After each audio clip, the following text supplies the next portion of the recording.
Hi, welcome back to my channel. We still continue what we have discussed on previous videos. That's about the passive voice, or we call it as passive sentence. Kali ini kita masih meneruskan apa yang telah kita bahas di video pertama ya, yaitu tentang kalimat pasif. But at this time, we focus on simple past tense. Are you ready, guys? But wait, don't forget to click subscribe and like button ya. Let's go.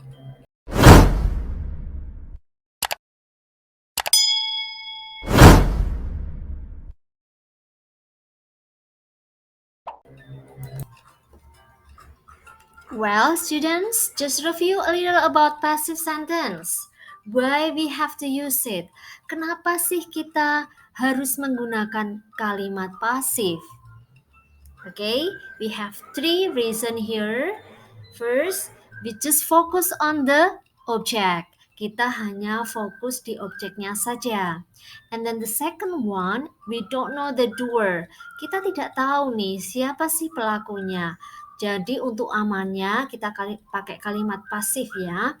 And then the third one, the doer is not important. Dan pelakunya ini tidaklah begitu penting. Sebelum kita bahas bagaimana cara membuat kalimat pasif dalam bentuk past tense, yuk kita pelajari lagi bentuk aktifnya. Here it is, the example of active sentence in the past tense form.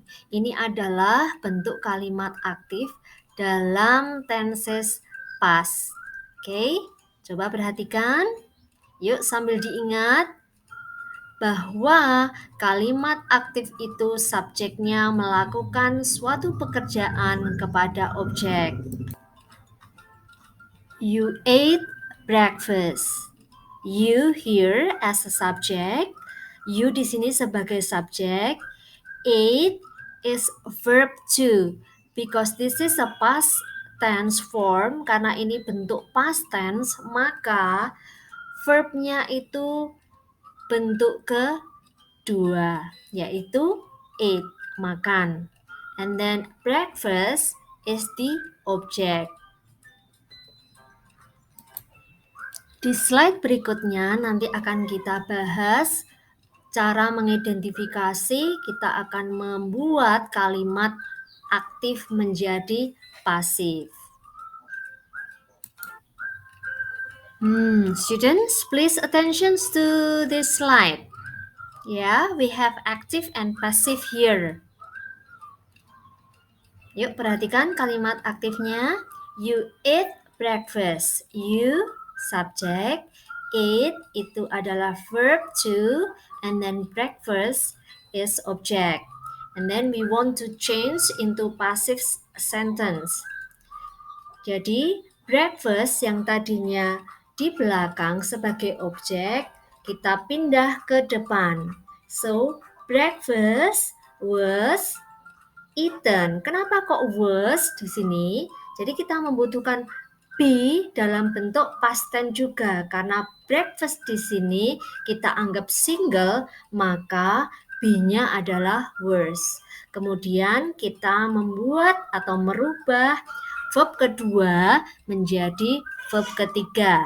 Sesuai dengan pattern-nya bahwa pasif itu selalu menggunakan verb ketiga.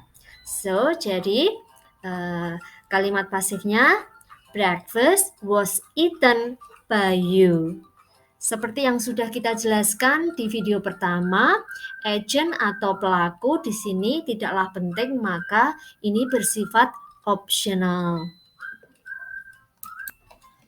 Okay, one more example.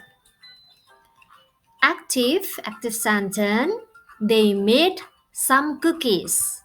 They here as a subject and then made, membuat, some cookies as object ya. Kemudian kita rubah menjadi kalimat pasif menjadi some cookies. Kemudian kita membutuhkan be setelah subjek. Terus kita lihat some cookies ini lebih dari satu cookie ya. Lebih dari satu cookie, maka kita membutuhkan be dalam bentuk jamak atau plural, yaitu were. Kenapa were? Karena ini konteksnya past tense. Kemudian kita membutuhkan verb ketiga dari kata membuat tadi, made. Di sini tetap ya, made. Some cookies were made. Kalau mau ditambah dengan agent atau pelaku, the doer, maka bisa ditambahkan by them. Oke, gitu siswa. Bisa dimengerti ya? Okay, we continue to the patterns of passive voice in the past tense form. Jadi kita langsung ke pattern atau pola kalimat pasif dalam bentuk past tense. Sekali lagi kita ulang lagi, yang tadinya objek di kalimat aktif menjadi subjek, kemudian kita membutuhkan be. Kita ingat bahwa ini adalah kalimat atau bentuk past tense, maka be-nya itu berupa was dan were. Kapan was kita gunakan? Jika nanti subjeknya itu single atau singular. Kemudian kapan kita menggunakan were? Jika subjeknya plural atau jamak. Kemudian setelah itu kita merubah verbnya menjadi verb ketiga. Boleh ditambah agent menggunakan by siapa nanti pelakunya.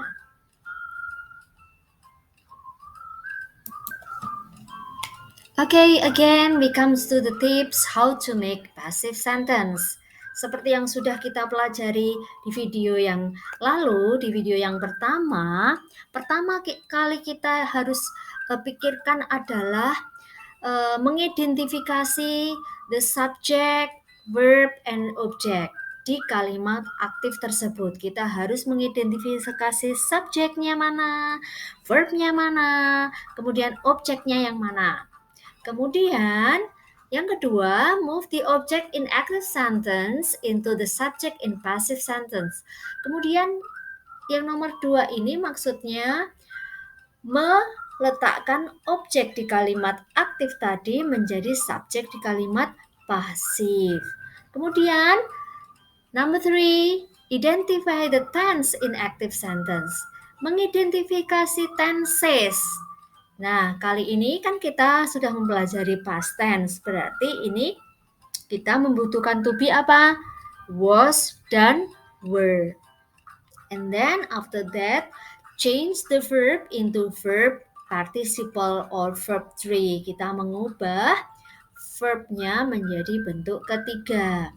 Kemudian yang terakhir, it's optional, yaitu menambahkan by atau menambahkan agent atau pelakunya. Gitu ya, bisa dimengerti kan? Now we come to the task. Let's practice together. We have 5 items here. Please do it. And then we want to discuss in the classroom with your teacher. Okay? See you. Bye-bye.